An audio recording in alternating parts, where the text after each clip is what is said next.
So hello everyone, welcome back to my channel. Today we're gonna explore one of the most famous psychological theory about human motivation, which is called Maslow hierarchy of needs. So have you ever wondered why people do what they do and why some basic things like food and safety feel more urgent than chasing a dream or creativity? So this American psychologist called Abraham Maslow tried to answer these questions by proposing a simple model of human needs, a hierarchy or a pyramid that explains what drives us. So whether you are a student or a professional or someone who is curious about human behavior, this Maslow theory can give you a fresh insight on your own motivation and behavior and those around you.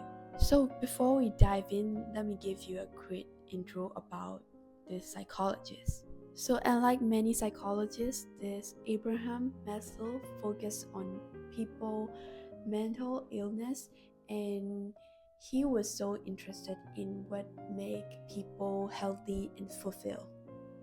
So he studied the best example of human survival like artists, thinkers, and leaders, and he studied what makes those people like creative beyond just survival. So from this, he created a model of human needs in 1943, a model that is hugely influential in psychology, education, business, and even marketing. I'll put the picture here about this model. So at the base of Maslow pyramid is physiological needs. So at the base of the pyramid, we have physiological needs, which is food, shelter, water, air, sleep, and clothing, like basic essential thing that human need for survival. So just imagine being really hungry or thirsty and you're trying to focus on personal growth or friendship. It's nearly impossible because your body demands survival first. Once these physiological needs are met, the next is safety. Humans crave for physical safety like safety from harm and stable shelter, and financial security like stable job or income, and health and well-being, and like safety net like laws, community support, and insurance. So think about growing up in a war zone or unstable environment. Your brain is wired to prioritize safety over other desires like creativity or socializing. So this explains why when people feel unsafe, they focus on protecting themselves or their family first. And another level is love and belonging. After survival and safety, people seek social connection. So it's the need for friendship, family, intimacy, community, acceptance, and love. Humans are social creatures. We thrive when we feel connected and part of something bigger than ourselves. Think about how loneliness affects mental health. It can be deeply painful and even harmful. This layer of pyramid explains why relationships feel important and why social isolation feels so hard. So next we have esteem needs, the desire for respect, recognition, and self-worth. So this can be broken down into two parts. First is self-esteem, which is confidence, independence, and achievement. Next is esteem from others, which is respect, status, recognition, and admiration. So humans want to feel valued and competent, whether it's getting praise at work, getting a degree, or simply feeling proud of a skill.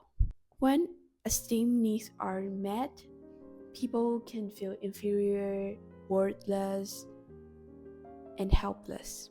So finally, at the top is self-actualization, which is the desire to become the best version of yourself. So this is about creativity, problem solving, authenticity, personal growth, and fulfilling your full potential. Maslow described self actualize people as someone who seek meaning and purpose, embrace the truth and beauty, are spontaneous and free, have deep empathy and ethic. So ASML include artists, scientists, and leaders who aren't just working to chase fame and money, but they are driven by a passion to contribute something meaningful. Maslow suggests that the needs are generally hierarchical, meaning you typically focus on lower level need rather than higher one. For example, if you're hungry and homeless, you wouldn't worry about creative project. But once you feel secure and loved, you start thinking about esteem and self-growth. That said, Maslow admits that the pyramid isn't rigid.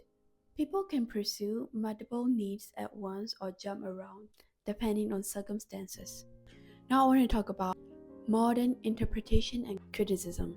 Some criticism include is based mostly on Western individualistic culture, and other culture may prioritize community and spirituality differently.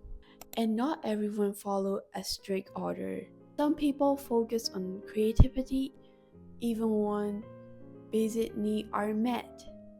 The top stages are vague and hard to measure.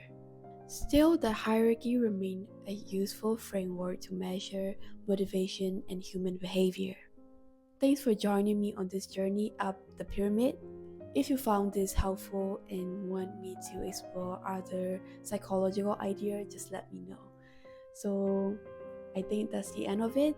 Thank you so much for watching. I'll see you in the next video. Bye!